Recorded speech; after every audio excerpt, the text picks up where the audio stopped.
Alright, so today's video is going to be a little bit different. I want to talk to you about the struggle that is real about moving to a new country. And today's video is really for those of you out there who are entrepreneurs or expats, or maybe entrepreneurs and expats who are, thinking about doing something new, thinking about doing something that you're not comfortable with. And the reason why you're doing that is because you're seeking maybe a better life for you and for your family. Maybe you want to leave the United States and move to another country, and really there's what you're going to find, and what I've found is that there's a lot of circumstances that are really beyond your control. As many of you know, last month my family and I, we moved from North Carolina, where we had built a very nice life for ourselves, and we sold or donated or gave away almost everything we owned. We sold both our cars. We were planning on selling our house, more on that in a minute, and we packed up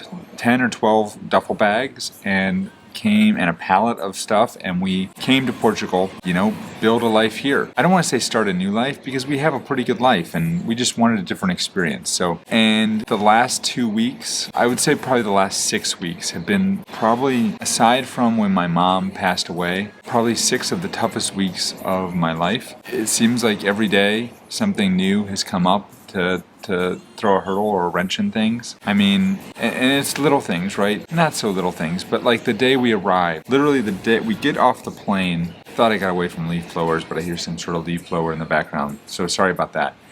But we get off the plane and I check my phone, and my realtor, that day we landed, that was the day our house was supposed to go live and be listed for sale. And evidently there was some sort of leak. A pipe had burst in our attic and caused our house to basically flood. And so now what was supposed to be, if you remember 3 months ago, 4 months ago, 5 months ago, houses were selling like that. That's what we were anticipating. Now has become this long drawn out process where we have a house that now is sitting vacant in North Carolina, currently in the process of being remediated, and I don't even know what else. And I don't know what that means for us. I don't know what it's going to cost us. It's stressful. So there's that. Then there's little things like we ordered beds. 2-3 weeks ago, we ordered beds for the kids. So we ordered mattresses. We've been here 2 weeks. The mattresses were supposed to be delivered like the day or two after we got here. They still have not arrived. So our kids are sleeping on the floor. We do have some furniture. You can see I'm on a bed. We got a fan. That's good. That's a nice thing. We ordered, when we got here, our kitchen had nothing. So we had to order a refrigerator, a washer, and a dryer. The dryer is installed. The refrigerator is installed. That was easy. You just had to literally plug them into the wall. The washing machine theoretically would be easy, but first when they brought them here, there were no holes drilled in the cabinets to get the valves, all that type of stuff, to get them attached.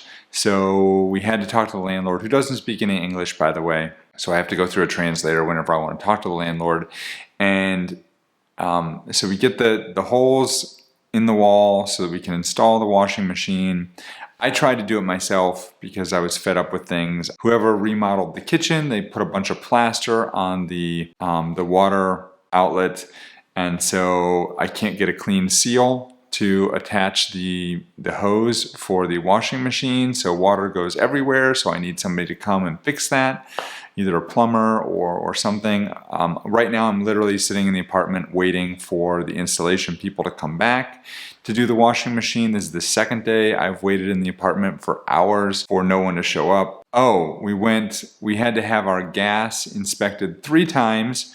It took a month and a half. Luckily, the first month we weren't here, but then we were here. We basically had to take cold showers for the first week we were in Lisbon because the gas was not connected.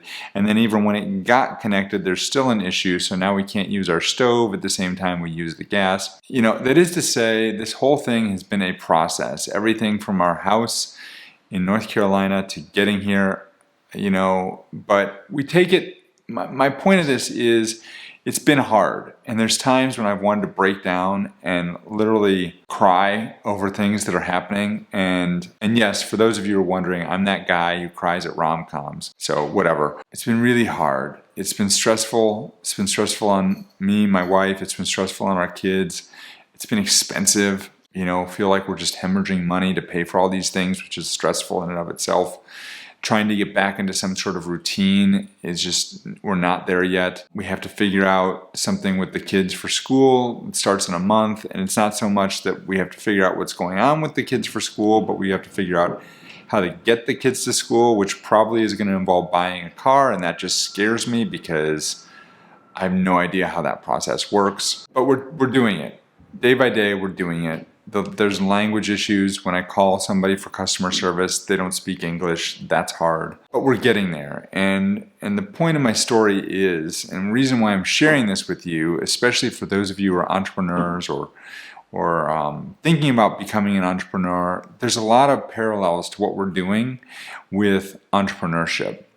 And this isn't to say, the other thing that the big thing that is part of this is that I am an entrepreneur. Like, I'm trying to, while all this is happening, I'm still trying to run my law firm. I'm still trying to run my online business. I'm still trying to post videos to YouTube.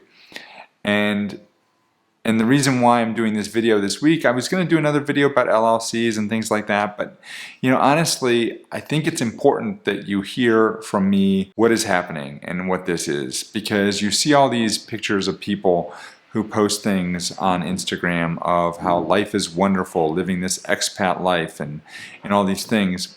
It's not always wonderful. It can be really hard and stressful, and there's many days where you just wish you could quit.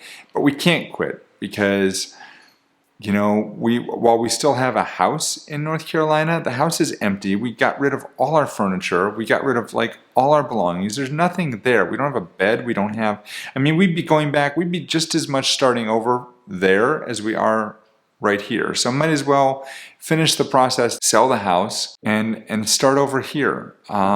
Because now we're here, and the one nice thing that has happened that I didn't really mention is when we came over on our tourist visa, which is to say Americans are allowed to come to Europe for 90 days as a tourist, but then you have to leave.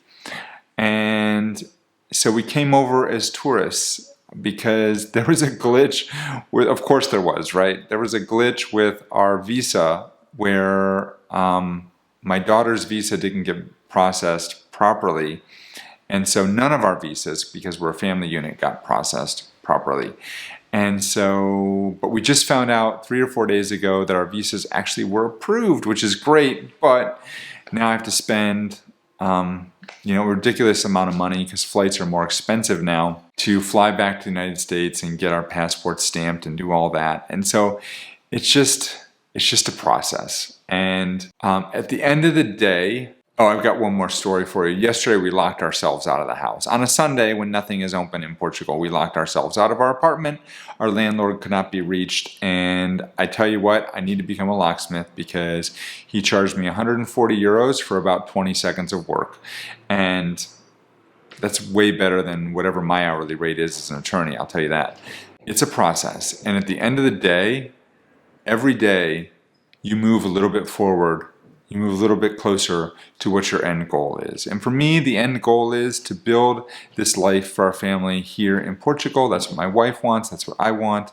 And we've met a lot of wonderful people. We've met some expats we've become friends with. We've met, right now my wife is in the park with our kids and some other friends from North Carolina that are thinking about moving here. So it's just, we've built connections and things have happened and the people here are really wonderful and nice.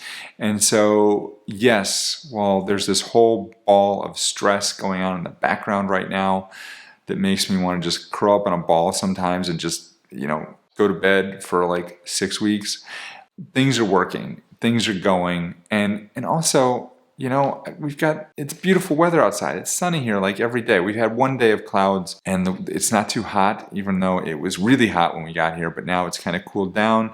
It's beautiful out. So yeah, it's tough, But it's just like starting a business. And when you're starting a business, you just have to take it day by day, step by step, and eventually you'll get there. You just can't give up. And I see so many of you entrepreneurs out there who just give up. I gotta wait for the plane. I see so many of you entrepreneurs who just literally give up as soon as things get tough, you know, and just go back to your 9-to-5 job. And yes, that's comfortable. And yes, there's some consistency to that, and you know you're going to get a steady paycheck. You know you'll be able to pay the bills, maybe, assuming you don't get laid off or fired or something worse. But at the end of the day, are you going to have that true freedom you want? And are you going to have the lifestyle you want? And if this was easy, everybody would do it, and it would kind of lose some of its nostalgia. It's not easy. It's hard. Moving to Europe was hard, but I'm doing it. And we're happy and things are going forward. And so that's the message I want to share with you this week, is just when things are going tough in your life, regardless of what you're doing, maybe you're moving to Europe like we are, maybe you're trying to start a business, maybe you're hitting a rough spot in your marriage, or your kids are really tough right now, or you know something is going wrong. You're having a trouble with your family member or in your relationship or something. Just remember, just keep pushing at it. Every single day, move forward. It's a process. You'll get there. And thank you so much for watching. Sorry, this one is a little bit weird. It's a little bit different video, but I felt like this is really what I needed to publish this week. So see you again next week. More videos about LLCs. And if you're interested in learning more, there's some video right there. They'll talk more about some of the mistakes that I see people make with their LLCs. Thanks so much, folks. Have a great day. We'll see you next time in the next video. Take care.